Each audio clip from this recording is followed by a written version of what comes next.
So you mentioned the design team. Now, what interested me was you've got all these different. Obviously, you've got Godin, you've got Seagull, Art 3, Simon and Patrick.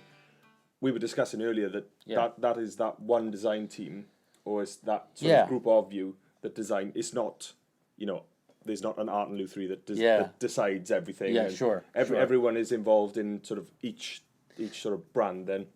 Yeah. Each sister of Godin. Yeah. And because again, we are the Godin family, Godin company. So, in the early days, and now, although, he's playing a lesser role, he's still quite involved. But in the early days, Robert was the inspiration. He was the, if you like, the conduit for all ideas. But, behind every man stands a successful company. And of course, he had designers. And now we've got like an electric guitar designer, an acoustic guitar designer. But they all work together and they share information. So, today you'll say, for example, Simon spends a lot of time talking with people out in the industry, or ourselves, and James, and all of us that are, and yourselves as well, to harvest these ideas and say, what are people looking for? What is the typical guitar player interested in? What's working? What doesn't work?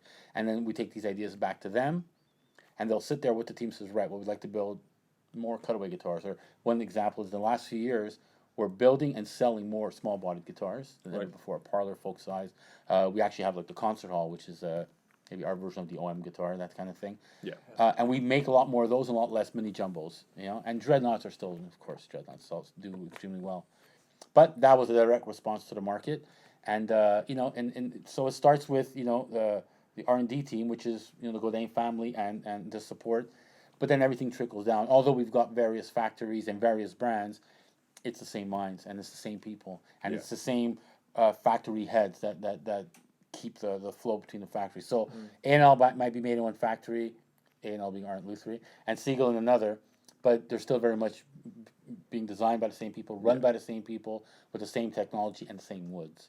Yeah. So there's not a really big difference other than the obvious of what you can see, the specs and differences and things like that. Which is nice, I think, because obviously you're never ever going to have one of these sort of companies or the brands then ever going off in an odd direction or flailing, because it's all everyone's looked after. That's true. And it's all and I think, and I hope you don't mind me saying, but I think this is the way that it's kind of going with the companies, that we're getting a little bit more of a difference between each. We're getting this real kind of Seagull is this, Art and Lou 3 is this vibe. Do you know what I mean? There's kind of, admittedly, there's been periods of time maybe where there's been almost a little bit of a crossover and interlap. Okay. Yeah, it's fair to say. I mean, it's going to happen. Yeah, you can make 200,000 guitars a year, and you have five, 6 brands that can happen. But now, sort of moving forward, we're starting to get this real strong identity for the brands, and they're kind of standing on their own. Yeah. So although behind the scenes, it's tight, it's a unit of people. Yeah. Yeah. Out there, it's Art and Lou 3, Seagull. Oh, definitely, do you know what I mean? definitely. Thing. Yeah. And if I may expand on that, I was asked this question earlier this week in London. I think someone said, "Wouldn't it just be easier if everything was just Godin? Wouldn't it just be Godin, and you can have the Seagull headstock, pointy headstock, and then have the Art and Lou 3 finishes, and wouldn't that just make it a lot easier to just support one brand name?" I don't know if it'd be easier, but it just isn't that way, because although it works out well, and it's an interesting, it's quite cool to have 6 different brands. It wasn't intended that way. It wasn't planned that way. Right. Norman came first because Norman came first, and that's just the way it was. Yeah. And then when Robert had his ideas to start his very first electroacoustics, he decided to use his name, Godin, and that was the beginning of the Godin brand.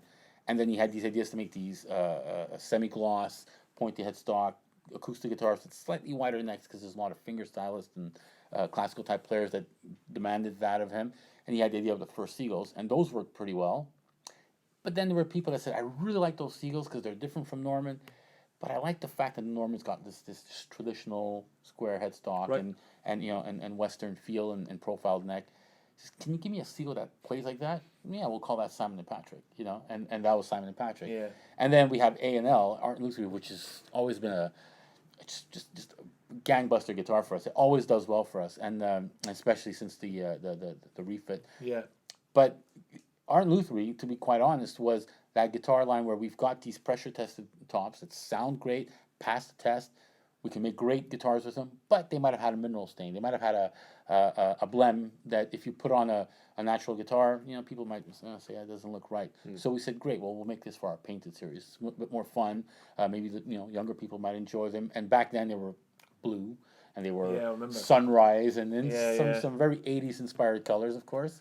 So that's natural blemishing then. Yeah. So it's not it's not a factory. No. It's not a oops. So yeah. If you look at a tree, you'll see a mineral stain, or and sometimes it's like worms and that sort of thing. And you create these natural blems, and we get them like, wow, this is a great top, but it would look crappy on a Seagull because it's got this stain right there. But if you paint it, you can make something cool with it, and it'll sound great. Yeah. And that's art and lucerie, and that's all that is. So there's nothing wrong with the guitar at all. Same quality, same everything as a Seagull, but they've been painted over to hide something that on a natural guitar somebody will demand a perfect looking aesthetic as well. Yeah. And that was A&L. And then La Patrie came in because we wanted to build a nylon string acoustic, and being a North American company where maybe classical music and classical players are not as typical as they are here in Europe, as I find. Yeah. We play a lot of we play with picks, and we play fingerstyle American music, folk music.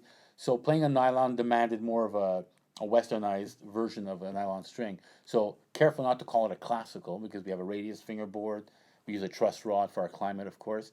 We call it a nylon acoustic. We don't say classical. Yeah, don't say classical, yeah. And that became our fifth acoustic brand.